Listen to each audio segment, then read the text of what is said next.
Hello, everyone, and welcome to another episode of MI for Change. I am your host, Dr. Monica Gilbert. I'm a board certified behavior analyst, licensed psychologist in Florida, and licensed mental health counselor. And I'm also a member of MINT. And today we're going to talk about trauma informed care and how motivational interviewing is really the core of that trauma informed care. Now, I think that trauma informed care, the intention behind it is a good one. However, it's become sort of like a buzzword. Like people talk about it, they don't really know what it means. And sometimes they say they use it and it becomes this fear based therapy or this other type of therapy, however it is. So, when we are doing therapy with clients, we want to make sure that we are not removing accountability for their actions, but we are doing it in a way that makes sense, that respects your choice, that respects your words, their voice, and respects overall their autonomy. That is truly trauma informed. And let's get into what trauma in is really is about. When you think about trauma, when you think about a person experiencing a traumatic event, something that they deem as traumatic, it really has to do with that loss of control. So I experienced something when I was younger, or maybe a couple of days ago, a couple years ago, whatever it is, that helped me, or not helped me, but made me feel like there was this loss of control. And that made me feel like I was unsafe, like I didn't have safety, I didn't have others around to help. So, motivational interviewing restores what trauma takes away. Again, it restores that choice, it restores that voice, it restores that agency. And it also avoids re traumatizing the person, which is what a lot of the times inadvertently we do when we're providing clients with care. So it never really coerces clients if you're doing it correctly. It never forces insight. It never assumes readiness. We are walking with clients wherever they want to go. It never overrides the autonomy for their own good, because what do we know as clinicians? What do we know about what's good for the client? The client is the one that knows. In MI, the client is not managed or micromanaged. They are respected, and respect is really regulating and really comes from a place where you're instilling that trust as well. So, autonomy support prevents re-traumatization, which is what we want to stay away from when we are helping someone with trauma. And I do want to say this, I'm not a trauma specialist. I That's not my forte. I don't work with trauma. I am simply just speaking about trauma informed care, which is a little bit different because a lot of people, again, are using this everywhere. And we want to kind of make sure that when they are using it, they are also applying these basic MI techniques that should be instilled in it. So, when re-traumatization doesn't happen because we talk about difficult things that are difficult for the client, what I know about processing trauma is processing certain situations that did happen. So at some point, you are speaking about these things. You're not just ignoring them or just leaving them there. So when we inadvertently re traumatize our client, it happens when clients feel trapped, when they feel judged, when they feel pushed faster than their nervous system can tolerate or can even regulate. And MI constantly asks, do you want to go there? Where do you want to go? Take me where you want to go. Is it okay if we talk about this? We are asking for permission before we are even going to these dark places. And what feels safest to focus on right now? What does it feel safest to focus on right now? We are allowing the client to go wherever they want to go when they want to go there. And we are simply their guide. We are simply their wing person and that is helping them through these situations or walk through them. So It's not about being passive during the therapy because as I've spoken about, you want to be intentional. Clients are coming to you for therapy. If they wanted to just speak to someone or something that wouldn't speak back, they would speak to a rock or they would just do a blog that they would have saved somewhere. They want to speak with a human being who's going to act as a human being. So you want to have some type of precision during that session. And autonomy support keeps the nervous system online while still allowing some of that movement, which is what we want to help. So, this is really trauma informed care done the way it is intended to be done. So, let's talk a little bit about trauma informed MI versus permissive therapy. And permissive therapy is not a buzzword, but I see it happen a lot of the times where we are walking on eggshells. We're like, oh my gosh, let's not even touch that subject because this is a very tough subject. Or let's not even say this. When we act this way, we are adding more awkwardness to that. We are adding more judgment than what you think because maybe the client is okay talking about that. And you're the one that has this difficulty with talking about that topic, right? So here we are influencing the conversation in that way. So trauma informed does not mean avoiding all discomfort or all discomforting subjects. It does not mean removing expectations. It does not mean never naming patterns.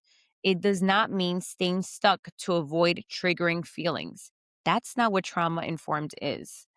MI holds both the stance of helping the client learn how to grab onto this accountability and these reflections. And really, it's compassion and direction, safety and growth, empathy and evocation. Both of these things can be done at the same time. So, permissive therapy is more about let me protect your feelings. I don't want you to get hurt. Let me just kind of twinkle around this subject to not cause any discomfort and to make sure that you are engaged in therapy and come back. Trauma informed protects the client's agency. So there is a difference there. Now, this is it deviates a little bit from the trauma informed, but it also has something to do with it because sometimes I feel like some clients are therapied out. What does that mean? Like they're like done with it. They've been to so many therapists to process their trauma or whatever it is that the challenges they're having, and their feelings, and they all know. They all come in expecting to see Freud's couch, which I don't have, by the way. Or they're already coming in and they're like, yeah, I've already done this. I already know the consent of, therapy and all those things you're going to tell me. Um, and they're just therapied out. And there's not much to do. There's really no interventions that can help when a client is therapied out. Or so we think. So some clients don't really resist because they don't care. They resist because they're exhausted. They're tired of the same thing being said over and over. They've been overanalyzed, they've been overprocessed, they've been overdiagnosed, overadvised, and overpathologized. So, what's the point? MI meets therapied out clients a little differently. So, instead of like, let's unpack that, MI says, what would feel useful right now? What would feel useful right now? I've had clients that they come in the session and they tell me all of these things that they've been experiencing, right? And I know they've been to therapy before. And I tell them, well, which of these things feels like something you want to talk about right now? Like, which one makes more sense to you? You tell me. Instead of you need to explore this, you ask, you get to decide if this is worth your energy. So you get to decide if it is worth your energy going back and speaking about your childhood. And I, for one, am a therapist that I like to dive into the why. Why did we build these defensive mechanisms? Why did we build or have these behaviors? What were the contingencies that helped shape these maladaptive behaviors that we sometimes have. So in order to do that, you do have to go back. You do have to go to childhood. You do have to learn about that. But again, it's the way that you tell the client. And just because I think that that's important, the client may not. So I always like to perhaps tell them why I like to do it. And then I tell them, but at the end of the day, it's really up to you. So what do you think? You get to decide if we go there or if we leave that for another day or if we just don't go there at all and you want more of a solution focused you know a more solution focused kind of therapy session. So, what happens with this too is that when the clients realize they won't be pushed, they often re engage, but in their own terms, which is what we want. We want this. And why this matters, clinically speaking, is because MI is sort of like that bridge. In every therapy type that we do, I see motivational interviewing like that bridge.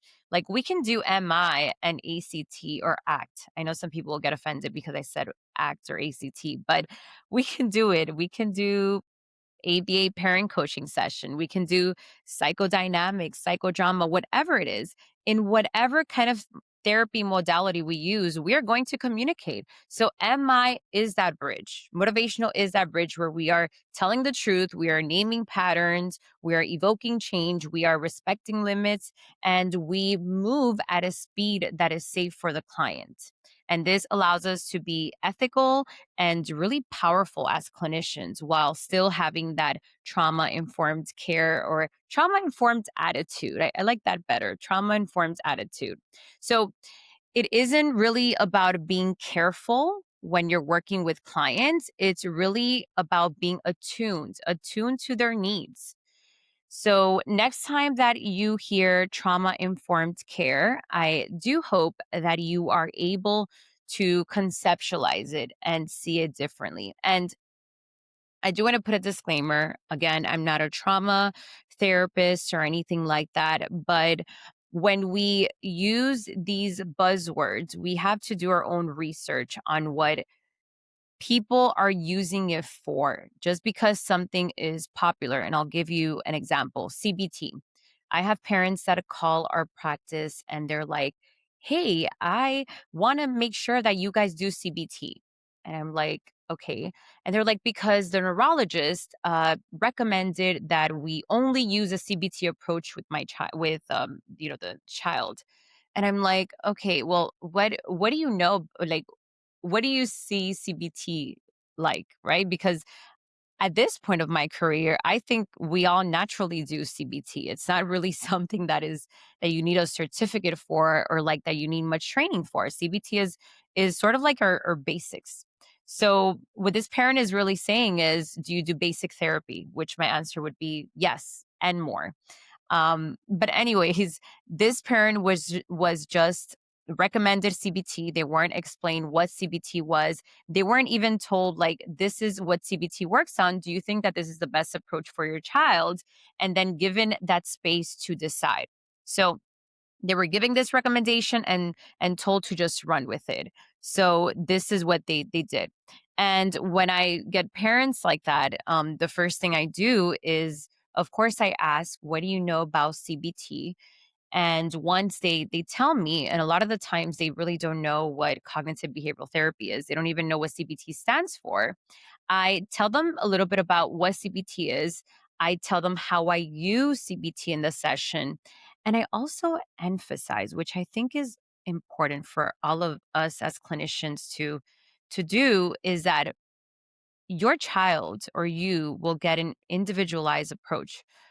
I am probably going to use some ACT or some ABA or some whatever it is, whatever approach I think is appropriate, but it's going to be based on your child's needs. It's going to be based on your needs. So we will use the therapy that is really adequate for yourself. And I think that whether you are a strong ACT therapist or a very strong whatever type of therapy, DBT therapist, you know that that is true. Every therapy that you use, whether it's manualized or not, has a human component, has a communication component where you are going to individualize it. depending on your client's needs. So I think informing parents of that and informing just people in general about that makes them a little bit more open to therapy and makes them feel as less as lab specimens that are going to just use like one intervention and this is going to be a one fix all kind of intervention. So it's just something to keep in mind. And I deviated from from the topic, but I think it's also important to talk about that. I hope as always that you found value in this session. Leave me comments. I love to look at them. I love to hear them. And for those of you who want to learn more on how to integrate motivational interviewing into the way that you are communicating with clients and with others around you, you can always contact me at info@drmonicagilbert.com, which is my personal email address. Also on social media, you can find me by Dr. Monica Gilbert or the MI Doctor. And if you go to my website, I have courses there, I have deck cards, and you can also book a consultation to just learn how to practice more of these skills. So until next time, I hope that, again, you found value in these sessions and that you can use some of these skills starting today. Thank you for joining me on today's episode of MI for Change. If you're ready to keep growing your motivational interviewing skills, I'd love to invite you to explore my MI Academy, where you'll find a full library of on-demand courses designed to help you put MI into practice with confidence. You can learn more at www.drmonicagilbert.com. Until next time.